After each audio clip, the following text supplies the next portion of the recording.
Hey guys, look at all these peaches I foraged. Oh man, I knew they were coming. Like I showed you in the foraging video 2 weeks ago. Now they're ready. So we're gonna make something. I'm thinking cobbler. Yeah? Alright, let's do it. Welcome to Homesteading at the RV Park. I'm Gwen Jackson. Alright.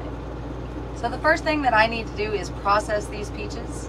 I'm going to wash them and then I'm going to skin them. Now I've gotten them a few days early, so they're still hard, which is good, because that way I can just use a potato peeler instead of having to cut off so much fruit with a knife.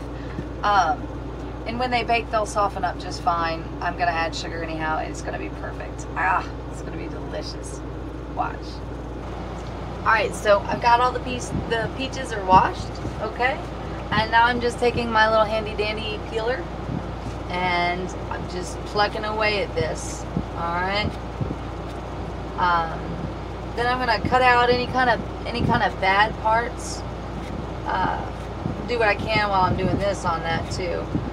And when we get them done, I will cut them in half and I will remove the pits and cut out any part that might not be soft to eat, and then I'll slice them.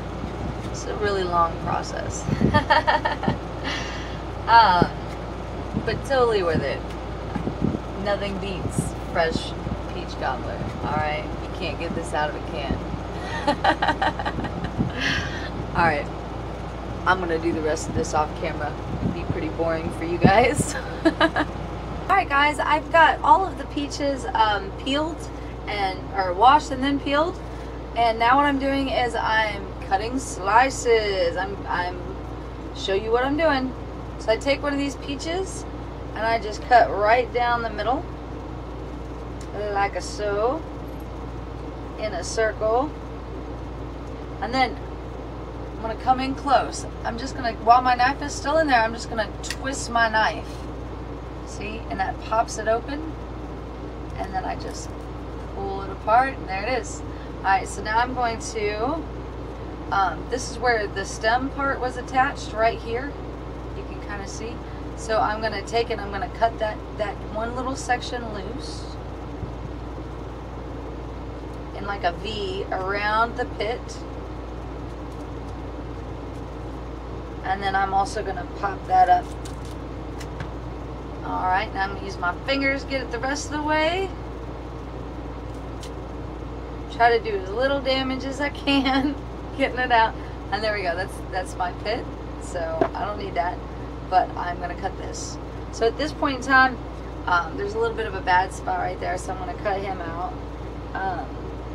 Homegrown peaches may not look real pretty. They sure taste better than those pretty ones do. Alright. So then I'm just cutting them into slices from there. Alright.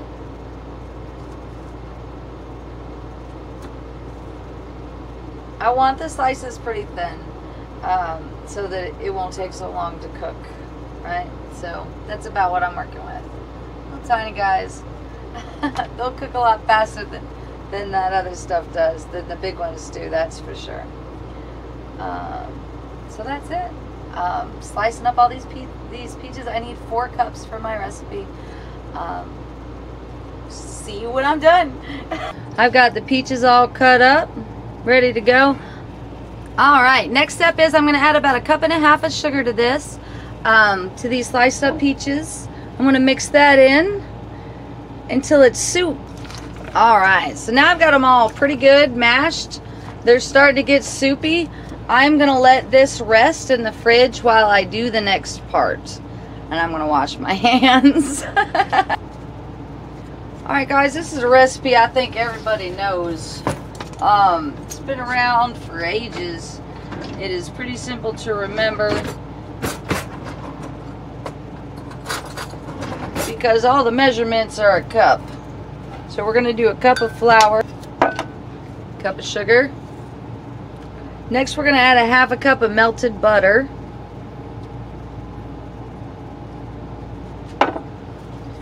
And 1 cup of whole milk.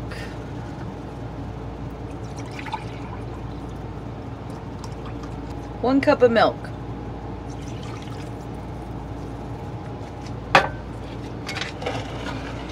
Then we're going to mix this up real good.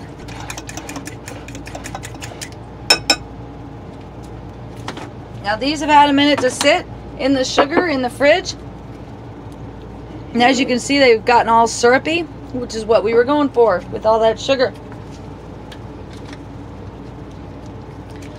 The syrup in the peaches should be thinner than the batter in there.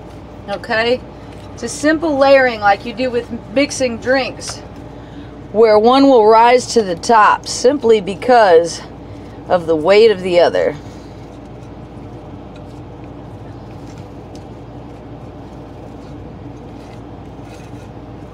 Now there's no need to mix or stir or do anything else.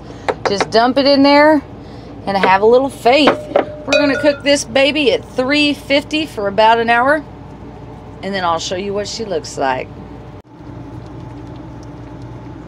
Here it is, fresh out of the oven.